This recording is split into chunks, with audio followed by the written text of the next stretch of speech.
Degree second semester syllabus చూడండి ఒకసారి. మనకు ఉన్నటువంటి సిలబస్ మొత్తంలో యూనిట్ 1లో నుంచి పాణిగ్రహణం సెకండ్ లెసన్ వచ్చి పత్రార్చనం, సెకండ్ యూనిట్లో పన్నాధాత్రి సుఖవర్గ, యూనిట్ 3లో అమోఘ దర్శనం చారుచేష్టితం.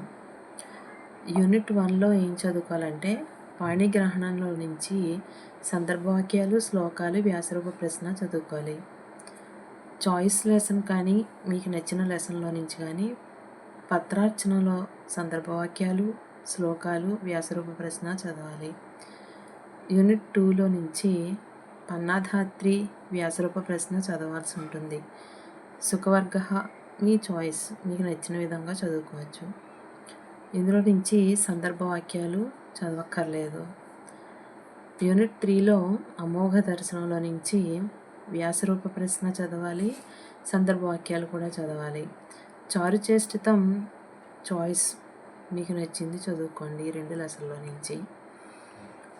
యూనిట్ 4లో అజంత శబ్ద, శబ్దాలు మీకు ఉన్నటువంటి సిలబస్లో నుంచి చదవాలి. ధాతవః అంటే ధాతువులు, క్రియారూపాలు, ఇవి చదవాల్సి ఉంటుంది. యూనిట్ 5లో సందులు ఉంటాయి. ఆ సందులు 2 రోమాలు మీకు వస్తాయి, దాని నుంచి చదువుకోవాలి. ఇక సమాస విభాగంలో 2 సమాసాలు ఉంటాయి. అవి బహువ్రీహి, అవ్యయీభావ సమాసం. ఇది మీకు ఉన్నటువంటి టోటల్ సిలబస్.